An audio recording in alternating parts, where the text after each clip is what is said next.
relationship between the two clubs, and so began an over 40-year love affair between Thomo and Moseley Ashfield. Thomo was, by general agreement of all rugby writers at the time, one of the greatest wingers in world rugby. He was a star amongst stars. Moseley at the time had 7 England internationals. They won the Telegraph merit table 77 to 78 before leagues existed, and were therefore the greatest club side in English and Welsh rugby. Thomo played in the John Player Cup finals in 1979 with a narrow defeat to Leicester 15-9, and in 1982 where Moseley shared the cup after extra time 12-all. In 1977 he starred in the famous Sam Doble Memorial match where Moseley narrowly lost to the 1977 British Lions, who played as an invitation 15.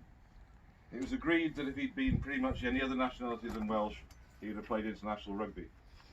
Thomo was a genuine sporting idol for boys who loved their rugby in the 70s and 80s.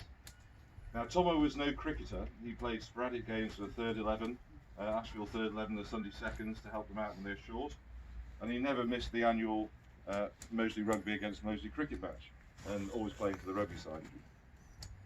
His appearances at Ashfield became more regular in the 1990s when his then young son Ollie joined the club, and his talent was clear for an early age. This, coupled with the sad loss of the Reddings for Moseley, meant that they couldn't fulfil their heartfelt promise of a job for life as groundsman, leading to Ashfield stepping in to support that promise and gave Thomo the job of groundsman here for the next 20 years. Thomo became a much welcome, ever-present groundsman of the club. His love of the club and both grounds, cricket, and most of all people was clear to all. Thomo wore his heart on his sleeve.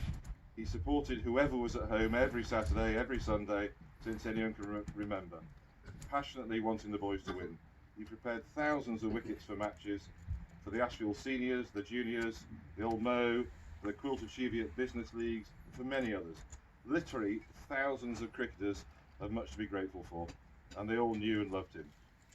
Thomo was a true Corinthian sportsman, fiercely competitive on the field, with a passion for beating his man and winning. Stepping back over the white line, he was a genuine sportsman, socialising and enjoying teammates and opponents, company with a beer or few, quite a few sometimes.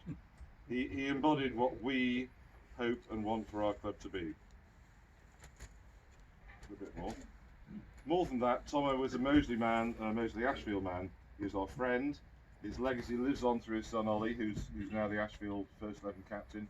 A true talent like his father, and undisputably one of the greatest cricketers the club has produced. We're all going to miss you desperately, Thomo. We're going to play a little ditty for a proud Welshman. Then we'll have a minute's silence if we may. One more little ditty, and we'll back to the action. Yeah, so just following on from what Tony said, Tom was also a great supporter of the youth section. I'm a youth manager up here as well, so there's a half decent corner player. But a couple of tunes, a Welsh origin, will be appropriate for commemoration. First one is well known by all Welsh male voice choirs called Myfanwy. I will apologise if I make the occasional mistakes, I'm playing it from memory. And then of course the great one that's sung by the choral legions at Cardiff Arms, Guide Me, O Thou Great Jehovah.